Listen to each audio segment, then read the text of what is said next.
Thank you for your comment. So let's talk a little bit about, because it's three things you're talking about here.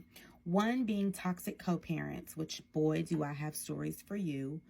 Two, the generational stuff, which is super duper hard because we only know how to be a kid. We never knew how to be a parent. Then they're for our own kids. Don't worry about this stain. It's none of your business. So two things. One, the co-parenting piece is so difficult depending on the age your children are and the dependent on a lot of things, right? So it depends if you are in a situation where you've got a toxic co-parent, because I've had that. I've been there, baby. And I want you to know, big percentage of these last 4 to 5 years, because he has been gone since, I want to say, 9 years at this point. And he lives out of state. He's not deceased, but he lives out of state. And so over that time, he has gotten married, remarried, divorced, remarried again. He is on his third wife, a real peach. And because he couldn't control how I was raising our daughter, he couldn't control his own finances, his own whatever, all of the things, right? Since he couldn't control us, he finally got tuckered out and walked away.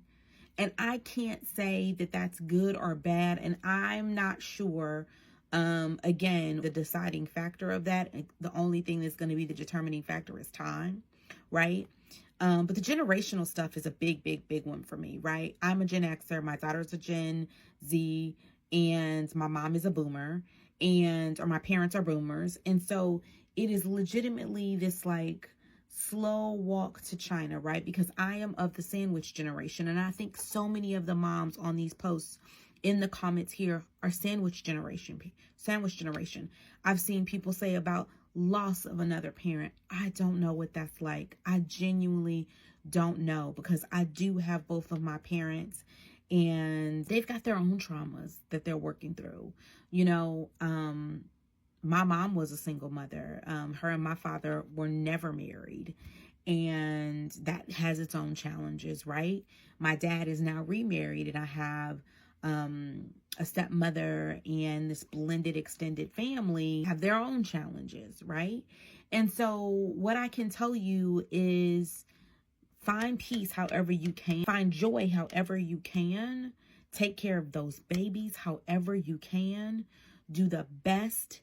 And when it doesn't work out, apologize. I think that is the one thing, if I had to give one piece of advice to parents right now, is apologize when you're wrong. That's something our parents never, and God, if we got it today, I don't know if it would be as impactful as it would have been at the time when we needed to hear it.